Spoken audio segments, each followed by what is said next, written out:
Your dog did something this morning that you probably missed.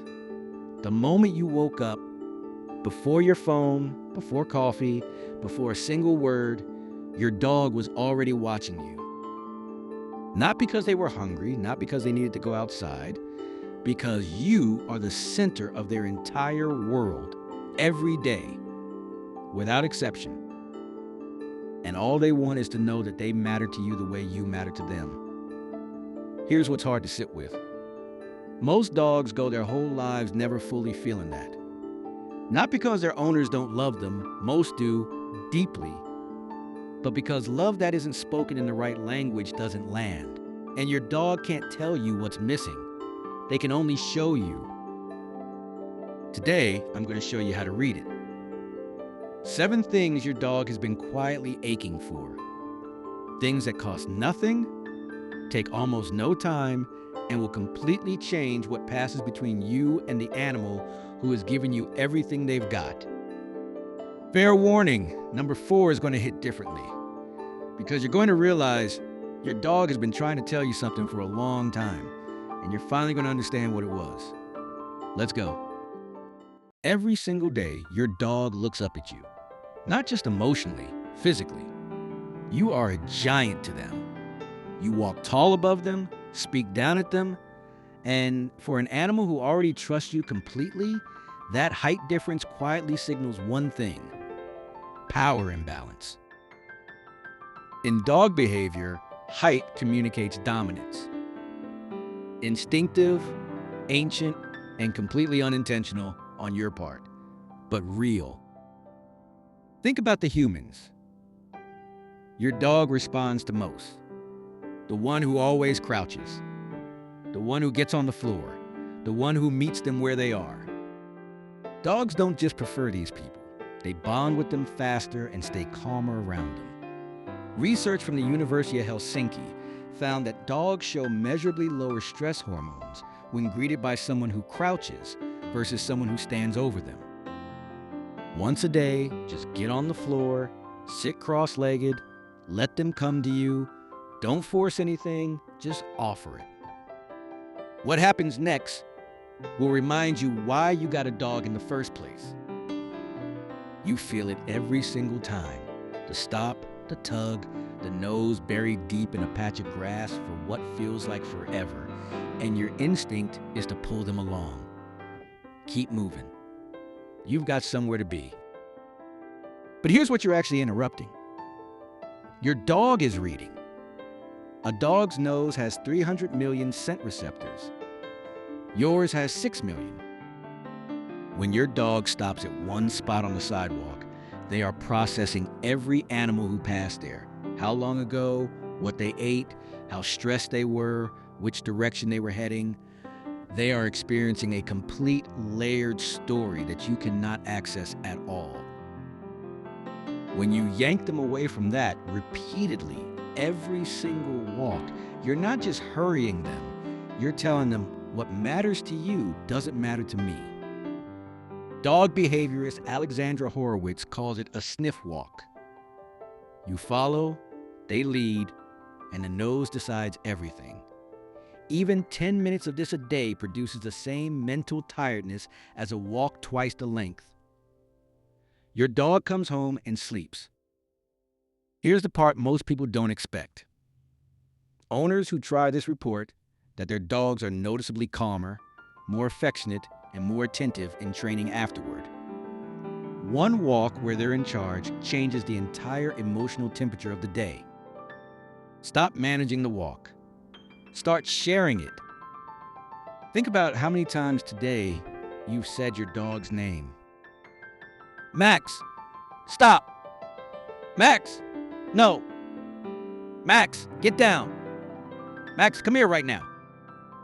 For a lot of dogs, their own name has quietly become a warning signal.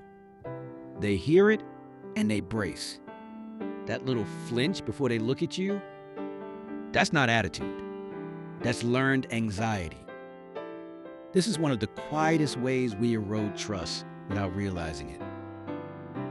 The fix is one rule: apply consistently. Your dog's name only predicts good things. Say it, give a treat. Say it, give affection. Say it, go outside together. Never say it right before a correction or something they dread. When you do this for even 2 weeks, the change is visible. Their ears lift at their own name. Their tail comes up. They move towards you before you've done anything at all. That response isn't automatic. It's built. And it starts with one decision about how you say 2 syllables. Think back to the last storm, the last fireworks, the last time something startled them badly and they pressed into the corner, whole body trembling. What did you do? Most people try to soothe, urgent voice, constant petting. It's okay, you're fine. Which, with the best intentions, can actually make it worse because your dog reads that anxious energy as confirmation. Something really is wrong. Others go the opposite way. They're fine. Stop fussing. And walk away, leaving a frightened animal alone with the thing they're most afraid of. What your dog actually needs is something neither of those is. Sit near them. Don't hover. Don't perform calm. Be calm. Let your breathing slow down all the way.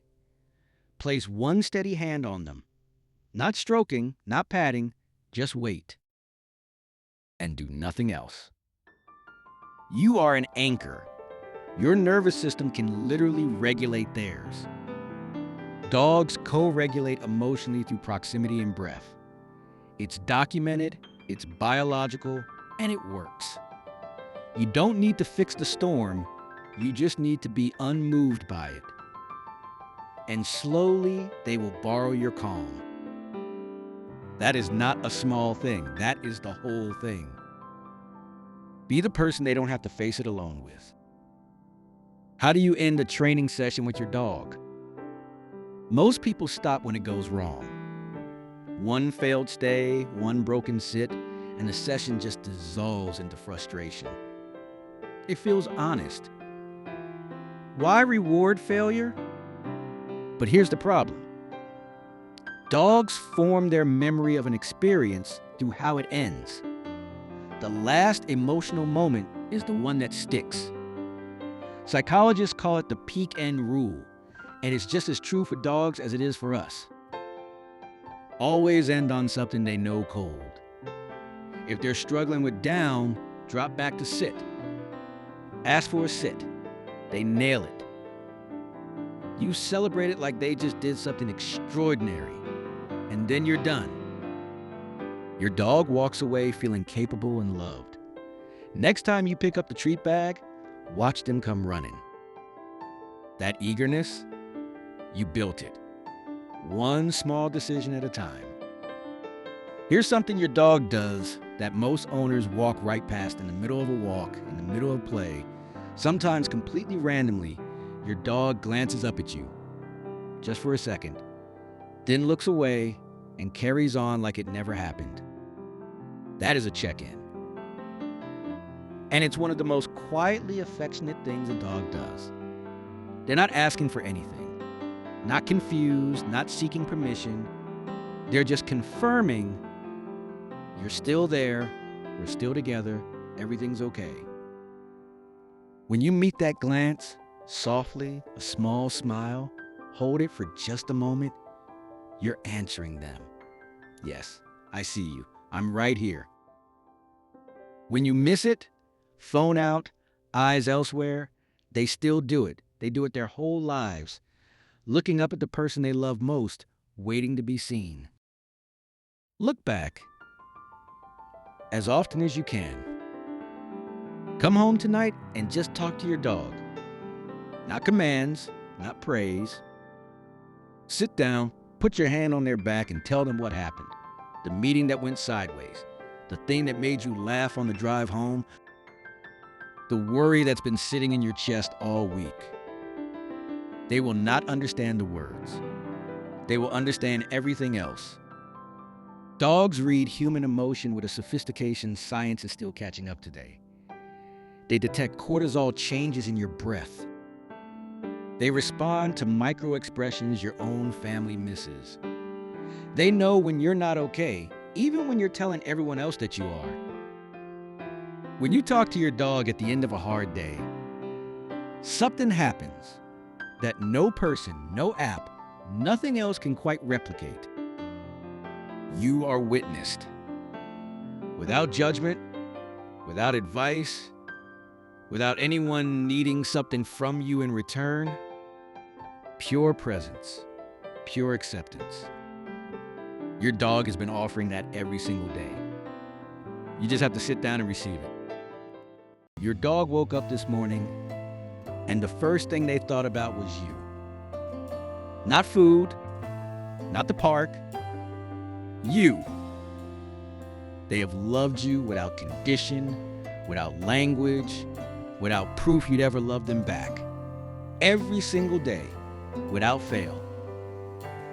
These 7 things aren't tricks. They're not training techniques. They're just ways of saying, in the language your dog actually speaks, I see you. I'm here. You matter to me too. Start with 1.